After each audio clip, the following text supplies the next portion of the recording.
भाजपा के प्रदेश अध्यक्ष ओम प्रकाश धनखड़ प्रदेश अध्यक्ष बनने के पश्चात प्रथम बार जिला जिंद मुख्यालय पहुंचे, जहां पर उनका भव्य स्वागत किया गया। उन्होंने कार्यकर्ताओं को भी संबोधित किया। इस अवसर पर पत्रकारों से बातचीत करते हुए उन्होंने कहा कि केंद्र सरकार ने हाल ही में किसान हित में 3 अध्यादेश लागू किए हैं, जो कि पूर्णतः किसान के हित में है, किंतु कुछ लोग उन्हें बरगलाने का काम कर रहे हैं। प्रदेश अध्यक्ष ने कहा कि मंडियों में सरकारी खरीद पहले की भांति ज्यों की त्यों ही रहेगी, जिसमें किसी प्रकार का कोई भी बदलाव नहीं होगा, जबकि किसान के पास विकल्प रहेगा कि वह अपनी फसल को मंडी के अंदर बेचना चाहता है अथवा बाहर। इस पर लोगों ने इससे परे जाके एक विषय करना शुरू कर दिया कि इससे मंडी व्यवस्था पर फर्क पड़ेगा, एमएसपी पर फर्क पड़ेगा।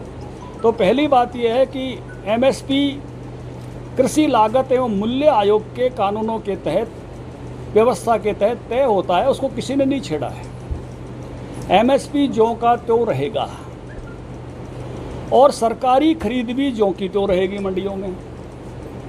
और इस पर कोई शंका जाहिर कर रहा है तो उसकी ढोल की पोल अभी खरीफ की हम खरीद करेंगे, एक एक दाने की धान की खरीद होगी, बाजरे की खरीद होगी, उसकी ढोल की पोल खुल जाएगी।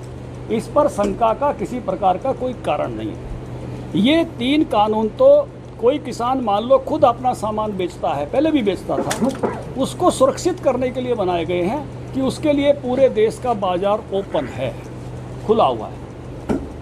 वो अपनी मर्जी से बाजार ढूंढकर अपना सामान बेच सकता है, उस पर किसी प्रकार की अब कोई रोक टोक या मंडी ले जाने का बंधन नहीं है। वो अपने सामान को किसानों का समूह बना के भी बेच सकता है, एफपीओ, क्योंकि ज़्यादा इकट्ठे मिल जाएंगे तो हो सकता है कि अपने सामान को दूर तक भिजवा सके, दूर तक व्यापार कर सके। तीसरा इसमें एक विषय आया है कि मान लो आज बहुत सारे बिग बाजार है, रिलायंस फ्रेश है, फ्लिपकार्ट है, आशीर्वाद आटे वाला है, ऐसे बहुत लोग सामान इकट्ठा करते हैं और बेचते हैं।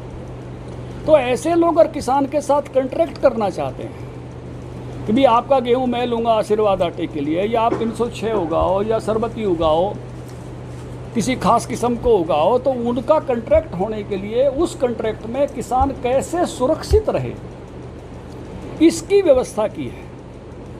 और ऐसा कोई व्यापार करना चाहता है तो वो जो छोटा मोटा उसको स्टॉक करना है वो कर सके, कोई 100 टन है, 200 टन है, 1000 टन है, वो कर सके। इसके लिए अध्यादेश लाए गए हैं। अभी 1000 में एक आदमी है जो ऐसा डायरेक्ट मार्केटिंग कर रहा है, 999 तो अभी मंडी वाले ही हैं। इसलिए ये उस 1000 में एक को सुरक्षित करने के लिए सुरक्षा भी कैसे दी गई है। कॉन्ट्रैक्ट मार्केटिंग में इतने अच्छे नियम बनाए हैं जैसी सोच चौधरी छोटूराम की थी। अगर मान लो किसी ने मुझे कॉन्ट्रैक्ट खेती के लिए ज़्यादा पैसे दे दिए तो उसके बदले में वो मेरी ज़मीन नहीं ले सकता, ये नियम में है। वो मुझसे उधार उतरवाने के लिए खेती नहीं करा सकता, ये भी नियम में है। जो भी भाव वगैरह तय होंगे उसकी पहले ई रजिस्ट्री होगी, उसको उस बात को पूरा करना पड़ेगा।